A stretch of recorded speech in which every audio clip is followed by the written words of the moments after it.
नमस्कार दोस्तों, मेरा नाम है सुनील और आप देख रहे हैं अपना लोकप्रिय यूट्यूब चैनल जिसका नाम है सुनील जसवाल बिबुलोफाइल।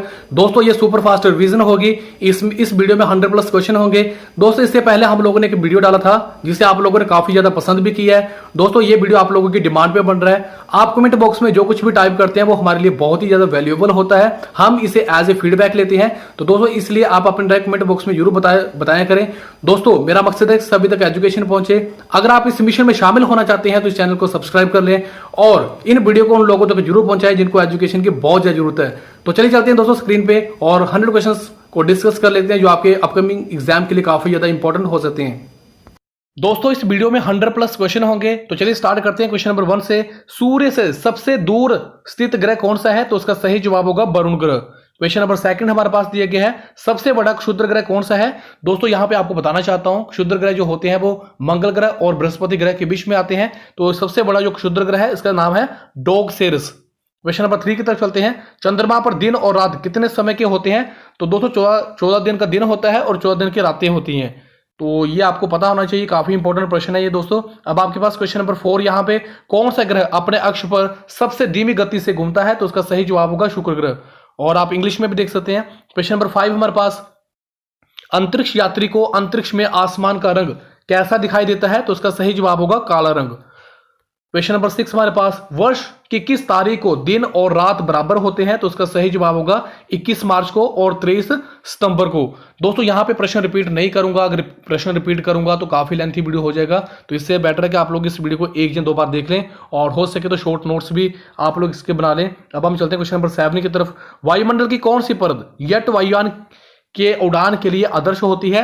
दोस्तों यहां पे वायुमंडल की परत बतानी है और ये बताना है कि जो जहाज वगैरह होते हैं वो किस परत में उड़ते हैं। दोस्तों ये प्रश्न जो था वो टीजीटी एचपी टैट में पूछा गया था। तो इसका सही जवाब होगा समताप मंडल में। यहां पे आपको इंग्लिश में भी याद रखना जरूरी है क्योंकि सीधा वो पूछ लेते हैं कि स्ट्रेटोस्फेयर कौन सी परत जो है जिसमें जहाज उड़ते हैं। तो आपको पता होना चाहिए इंग्लिश में भी स्ट्रेटोस्फेयर और हिंदी में समताप मंडल। क्वेश्चन नंबर 8 हमारे पास, वायुमंडल दाब नापने वाले बैरोमीटर में अचानक कम दबाव का बनना किसका संकेत देता है? दोस्तों जो वायुमंडल दाब जिससे हम मापते हैं, सीधा प्रश्न ऐसे भी बन सकता है, वायु दाब मापने के लिए किस यंत्र का प्रयोग किया जाता है? तो उसका सही जवाब होगा बैरोमीटर। और दोस्तों जो बैरोमीटर होता है अगर उसमें प्रेशर कम हो रहा है तो वो किसका साइन देता है, किसका संकेत देता है? तो देता है तूफान का। क्वेश्चन नंबर 9 हमारे पास, भारत जो है वो किस गोलार्ध में स्थित है? तो उसका सही जवाब होगा उत्तरी एवं पूर्वी गोलार्ध में।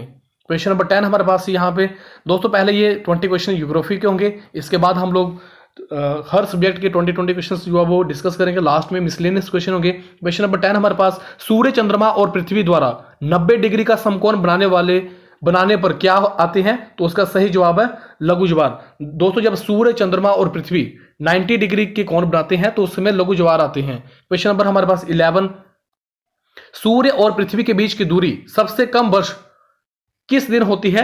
तो उसका सही जवाब है 3 जनवरी को। दोस्तों सूर्य और चंद्रमा के जो बीच में सबसे कम दूरी होती है वो कौन सा दिन है? तो इसका सही जवाब होगा 3 जनवरी। क्वेश्चन नंबर 12 हमारे पास, किसे संसार की छत कहा जाता है? तो इसका सही जवाब है पामीर का पठार। क्वेश्चन नंबर 13 हमारे पास अभी आएगा, किस ग्रह को लाल ग्रह कहा जाता है और उसका रंग लाल क्यों होता है? दोस्तों यहां पे आपको बताना चाहता हूं, थोड़ा सा मिसप्रिंट हो चुका है। दोस्तों मंगल ग्रह को लाल ग्रह कहा जाता है और ये लाल रंग जो होता है ये किसकी वजह से होता है? आयरन ऑक्साइड के कारण। क्वेश्चन नंबर 14 हमारे पास, चंद्रमा पृथ्वी की एक परिक्रमा कितने समय में पूरी करता है? तो सही जवाब है इसका 27 दिन 8 घंटे।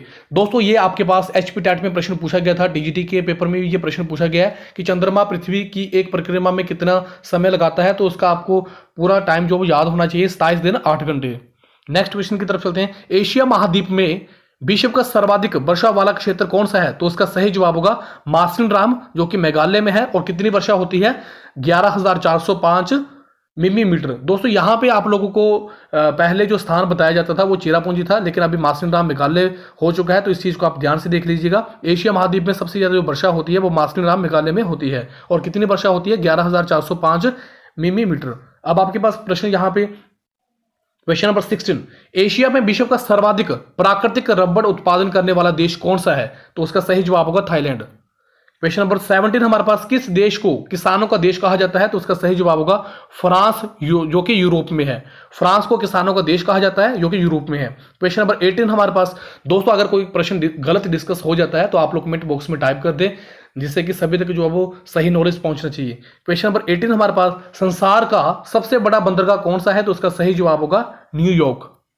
क्वेश्चन नंबर हमारे पास दोस्तों, बंदरगाह जो होते हैं यहाँ पे जहाजों के द्वारा सामान चढ़ाया और उतारा जाता है। क्वेश्चन नंबर 19 हमारे पास, किस देश को दक्षिण का ब्रिटेन कहा जाता है? तो सही जवाब होगा न्यूजीलैंड। क्वेश्चन नंबर 20, 7 पहाड़ियों का नगर किस देश को कहा जाता है? तो इसका सही जवाब होगा रोम। रोम को 7 पहाड़ियों का देश कहा जाता है, जो कि इटली में है। क्वेश्चन नंबर हमारे पास 21 दोस्तों, यहां पे पॉलिटिकल साइंस के प्रश्न आएंगे। क्वेश्चन नंबर 21, भारतीय संविधान के किस संशोधन द्वारा 18 वर्ष की आयु प्राप्त व्यक्ति को वयस्क माना जाता है? तो इसका सही जवाब होगा 61 संविधान संशोधन 1989 में। 61 जो दोस्तों कॉन्स्टिट्यूशन अमेंडमेंट 1989 में हुआ था, उसमें 18 वर्ष के बच्चों को या फिर 18 वर्ष के जो आयु पूरी कर चुका हो उसे वयस्क माना जाता है। क्वेश्चन नंबर हमारे पास 22, लोकसभा की गणपूर्ति कोरम के कुल सदस्यों की संख्या कितनी होनी चाहिए? दोस्तों ये प्रश्न टीजीटी आर्ट्स कमीशन में 2019 में पूछा गया है। कुल सदस्यों का 10वां भाग, और इसमें जो सदस्य होते हैं कितने मेंबर होने चाहिए? 55 सदस्य। दोस्तों जो टोटल स्ट्रेंथ है, वैसे अगर देखा जाए लोकसभा की अगर टोटल स्ट्रेंथ देखा जाए तो 552 है, जिसमें 2 सदस्य जो होते हैं वो राष्ट्रपति के द्वारा नॉमिनेट किए जाते हैं। एंग्लो इंडियन, आंग्ल भारतीय जो जिनका कम्युनिटी होती है वहां से 2 सदस्य राष्ट्रपति के द्वारा लोकसभा में भेजे जाते हैं, और राज्यसभा के लिए 12 सदस्यों को भेजा जाता है। क्वेश्चन नंबर 23 हमारे पास, संविधान के किस अनुच्छेद में संसद के संयुक्त अधिवेशन की व्यवस्था की गई है? तो इसका सही जवाब होगा अनुच्छेद 108। दोस्तों जो संयुक्त अधिवेशन होता है वो राष्ट्रपति के द्वारा बुलाया जाता है, लेकिन उसकी अध्यक्षता लोकसभा के स्पीकर के द्वारा की जाती है। तो इस चीज को आप लोग याद रख लें। अब आपके पास यहां पे क्वेश्चन नंबर 24 बन रहा है, लोकसभा के प्रथम अध्यक्ष कौन थे? तो उसका सही जवाब होगा गणेश वासुदेव मावलंकर। दोस्तों कई बार इनको जीबी मावलंकर भी बोला जाता है, तो दोनों आपको पूरा नाम पता होना चाहिए। तो लोकसभा के जो पहले अध्यक्ष थे इनका नाम था गणेश वासुदेव मावलंकर। अब आपके पास क्वेश्चन नंबर 25, संविधान के किस अनुच्छेद में प्रत्येक राज्य के लिए एक उच्च न्यायालय होना चाहिए? दोस्तों संविधान का वह कौन सा अनुच्छेद है, कौन सा आर्टिकल है जिसमें हर स्टेट में एक प्रत्येक स्टेट में एक हाई कोर्ट होना चाहिए? तो ये आर्टिकल आपके पास यहां पे आ रहा है, आर्टिकल 214। अब आपके पास प्रश्न काफी इंपॉर्टेंट है। क्वेश्चन नंबर 26, शिक्षा भारतीय संविधान की किस सूची में सम्मिलित है? तो उसका सही जवाब होगा संवर्ती सूची। दोस्तों यहां पे आपको बताना चाहता हूं 3 प्रकार की सूचियां होती हैं। एक आपके पास होती है केंद्र सूची, एक आपके पास होती है राज्य सूची, और एक आपके पास होती है संवर्ती सूची। केंद्र सूची में जो विषय होते हैं वो वहां पे जो भी उसमें सब्जेक्ट दिए गए होते हैं वो उस पर कानून बनाने का अधिकार सेंटर के पास होता है। जो राज्य सूची होती है उसमें राज्य का अधिकार होता है, और संवर्ती सूची में सेंटर का और राज्य का दोनों का अधिकार होता है। तो आपके पास क्वेश्चन नंबर 27, संविधान के किस अनुच्छेद में वित्त आयोग का गठन का प्रावधान है? दोस्तों काफी इंपॉर्टेंट प्रश्न है ये। फाइनेंस कमीशन का जो गठन है वो किस अनुच्छेद में है? तो उसका सही जवाब होगा आर्टिकल 280 में। अगर दोस्तों आपने पॉलिटिकल साइंस की वीडियो नहीं देखी है तो प्लेलिस्ट में जाके आप उन वीडियो को देख लें। काफी उसमें वैल्यूएबल कंटेंट जो वो प्रोवाइड करवाया गया है। अगर आप उसे देख लेते हैं तो आपकी तैयारी काफी अच्छे तरीके से हो सकती है। आपके पास क्वेश्चन नंबर 28 यहाँ पे, संघ लोक सेवा आयोग यूपीएससी जिसे आप कहते हैं, संघ लोक सेवा आयोग के अध्यक्ष तथा सदस्यों की नियुक्ति कौन करता है? तो उसका सही जवाब होगा राष्ट्रपति।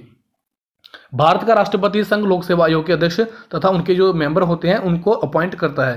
क्वेश्चन नंबर 29, संघ लोक सेवा आयोग के अध्यक्ष एवं सदस्यों की नियुक्ति कितने वर्षों के लिए की जाती है? तो उसका सही जवाब होगा 6 साल के लिए। क्वेश्चन नंबर 13 हमारे पास, संविधान के किस अनुच्छेद में निर्वाचन आयोग के बारे में बताया गया है? तो आप इसे पूरा याद रख लें। भाग आपके पास 15 और आर्टिकल आपके पास 324 से लेके 329 तक।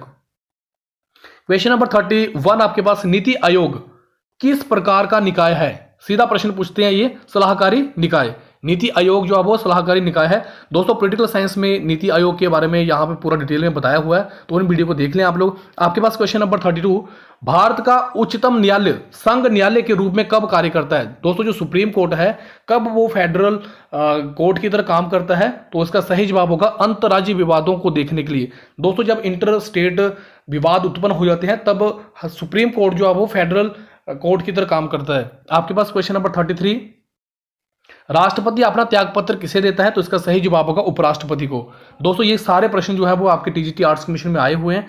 तो आपके पास क्वेश्चन नंबर 34, भारतीय संविधान के किस अनुच्छेद में के अनुसार राज्य परिषद का गठन का विघटन किया जा सकता है। दोस्तों भारतीय संविधान के आर्टिकल बताना आपने कि कौन सा आर्टिकल है जिसमें राज्य परिषद जो है उसका गठन और विघटन, यहां पे गठन और होगा विघटन किया जा सकता है। तो आपके पास आर्टिकल 169। क्वेश्चन नंबर 35, भारतीय संसद की सबसे बड़ी समिति कौन सी है? तो इसका सही जवाब होगा आकलन समिति। दोस्तों यहां पे मैं आप लोगों को बताना चाहता हूं, आप इस चैनल को तभी सब्सक्राइब करें जब ये चैनल जो अब आपको वैल्यू ऐड कर रहा है। और दोस्तों मेरा मकसद है सभी तक एजुकेशन पहुंचे। दोस्तों आप चैनल को सब्सक्राइब करके, अगर आप लोग इस चैनल से फायदा नहीं उठा रहे हैं तो आपको चैनल सब्सक्राइब नहीं करना चाहिए। मैं आपको, मेरे शब्द थोड़े कड़वे हो सकते हैं पर मैं आपको बताना चाहता हूं कि दोस्तों अगर आप चैनल को सब्सक्राइब कर रहे हैं तो इससे फायदा भी उठाएं, आप अपनी स्टडी को अच्छे लेवल पे लेके जाएं। और दोस्तों ऑनलाइन स्टडी के साथ सेल्फ स्टडी जरूर करें। चलिए अब हम चलते हैं क्वेश्चन नंबर 35 की तरफ। पंचायती राज भारतीय संविधान की किस अनुसूची में आता है? तो उसका सही जवाब होगा 11वीं अनुसूची 73, संविधान संशोधन 1993। दोस्तों यहां तक तो सारे याद कर लेते हैं कि आपके पास जो 73 अमेंडमेंट हुआ था 1993 में, लेकिन आपको यह भी याद रखना पड़ेगा कि किस अनुसूची में आता है वो, तो वो दोस्तों 11वीं अनुसूची में आता है। क्वेश्चन नंबर 37 की तरफ चलते हैं। लोकसभा का अध्यक्ष का जो मत होता है वो क्या कहलाता है? तो दोस्तों इसका सही जवाब होगा निर्णायक मत। क्वेश्चन नंबर 38 हमारे पास, भारत के महान्यायवादी की नियुक्ति कौन करता है? काफी इंपॉर्टेंट है दोस्तों, अटॉर्नी जनरल की जो अपॉइंटमेंट होती है वो कौन करता है? तो इसका सही जवाब होगा भारत का राष्ट्रपति। अब आपके पास जो प्रश्न आ रहा है ये भी काफी इंपॉर्टेंट है, अगर आप लोग किसी भी टीचर के एग्जाम की तैयारी कर रहे हैं। आपके पास प्रश्न है 6 से 14 वर्ष के बच्चों को निःशुल्क एवं अनिवार्य शिक्षा किस अनुच्छेद में है? तो इसका सही जवाब होगा आर्टिकल आपके पास 45। दोस्तों आर्टिकल जो आपके पास 45 है इसमें बताया गया है 6 साल से लेके 14 साल के बच्चों को free and compulsory education provide करवानी चाहिए। आपके पास क्वेश्चन नंबर 40 आएगा भी।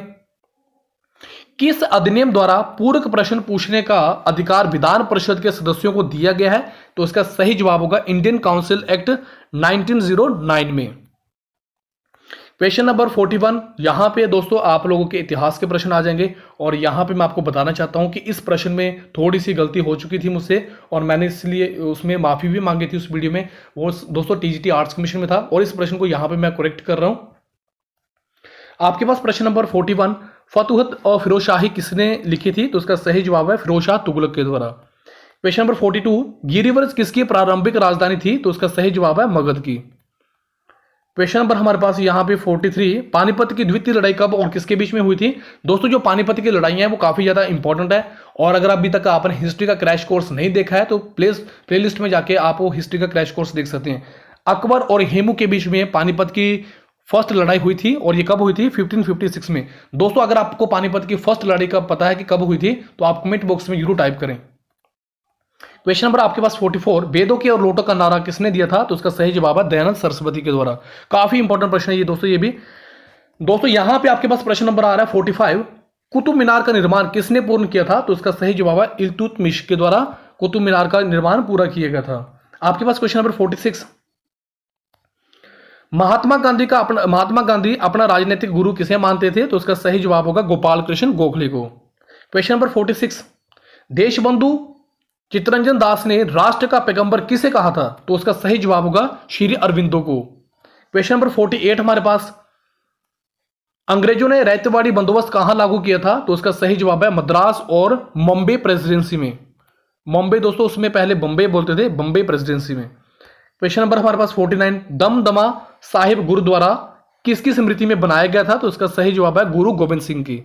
क्वेश्चन नंबर 50 हमारे पास काफी इंपॉर्टेंट है, अमृतसर शहर की स्थापना किस सिख गुरु ने की थी? तो उसका सही जवाब होगा गुरु रामदास के द्वारा। क्वेश्चन नंबर 51, किसने राजधानी को दिल्ली से देवगिरी में स्थानांतरित किया था? तो उसका सही जवाब है मोहम्मद बिन तुगलक ने। क्वेश्चन नंबर हमारे पास 52, अशोक के शिलालेख सामान्य तौर पर कहां पर स्थित होते थे? दोस्तों ये होते थे सार्वजनिक स्थलों के समीप। और दोस्तों जो अशोक के शिलालेख हैं ये 14 हैं और इसमें 1837 में इनको पढ़ने में थोड़ी मदद मिली है, इनको समझने में थोड़ी मदद मिली है। अब आपके पास क्वेश्चन नंबर 53, कुषाण के सिक्के किस से प्रभावित थे? तो ये फारसी सिक्कों से प्रभावित थे। कुषाणों के जो सिक्के थे वो फारसियों से प्रभावित थे। क्वेश्चन नंबर 54 हमारे पास, 15वीं शताब्दी में मालाबार पहुंचने वाले पहले विदेशी व्यापारी कौन थे? तो उसका सही जवाब होगा पुर्तगाली। क्वेश्चन नंबर हमारे पास 55, अजंता की गुफाओं में चित्र किस काल के हैं? दोस्तों अजंता की जो गुफाएं हैं उसमें जो चित्र हैं वो गुप्त वंश के हैं। क्वेश्चन नंबर 56, प्राचीन भारत के किस राजा ने रत्नावली प्रियदर्शिका नागानंद नामक 3 नाटक लिखे। दोस्तों यहाँ पे रत्नावली, प्रियदर्शिका और नागानंद जो नाटक थे वो हर्षवर्धन के काल में लिखे गए थे। और दोस्तों हर्षवर्धन के काल में कौन आया था, कौन सा चीनी यात्री आया था, अगर आप लोगों को पता है तो कमेंट बॉक्स में जरूर टाइप करें। आपके पास क्वेश्चन नंबर 57, गौतमी पुत्र शातकर्णी किस वंश का शासक था, तो उसका सही जवाब है सातवाहन। क्वेश्चन नंबर हमारे पास 58, उत्तर प्रदेश में जैन धर्म और बौद्ध धर्म का एक प्रसिद्ध तीर्थ स्थल है, वो कौन सा है, कहां पे है वो, दोस्तों इसका सही जवाब है कौशाम्बी में। और अभी आपके पास क्वेश्चन नंबर 59 काफी इंपॉर्टेंट है ये भी, बुद्ध के उपदेश की भाषा क्या थी, तो वो पाली भाषा थी।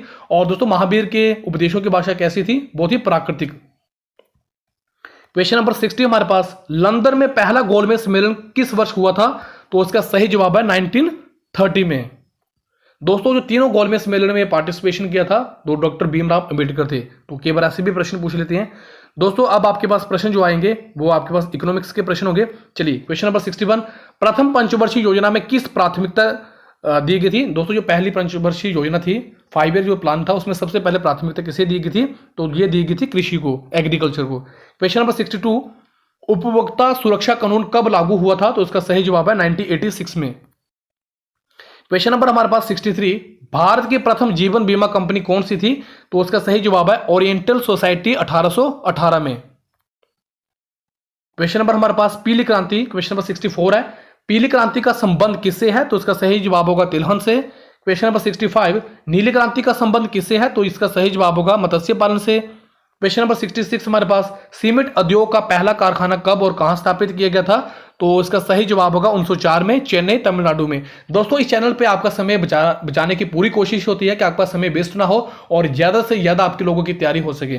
तो इस चैनल का अगर आपको लगता है कि ये चैनल आपके लिए काफी ज्यादा इंपॉर्टेंट है तो आप इस चैनल को सब्सक्राइब कर लें। और दोस्तों जरूर इस चैनल को उन लोगों तक पहुंचाएं जिनको एजुकेशन की बहुत ज्यादा जरूरत है। क्वेश्चन नंबर हमारे पास 67, भारत में जनसंख्या दशक किस वर्ष को माना जाता है, तो सही जवाब होगा 1911 से लेकर 1921 में। Question number 68, Mumbai stock exchange का सूचकांक क्या है, तो उसका सही जवाब होगा सेंसेक्स। क्वेश्चन नंबर 69 हमारे पास, भारत में सबसे पहले मानव विकास रिपोर्ट जारी करने वाला राज्य कौन सा था, तो उसका सही जवाब होगा मध्य प्रदेश। क्वेश्चन नंबर हमारे पास 70, मिड डे मील की शुरुआत कब हुई थी, तो उसका सही जवाब है 15 अगस्त 1995 की, 15 अगस्त 1995 में। क्वेश्चन नंबर 71 काफी इंपॉर्टेंट प्रश्न है, गरीबी हटाओ का नारा किस पंचवर्षीय योजना में दिया गया था, तो इसका सही जवाब होगा 5वीं। क्वेश्चन नंबर आपके पास 72, भारत में बजट प्रणाली का संस्थापक किसे माना जाता है, तो उसका सही जवाब होगा जेम्स विल्सन।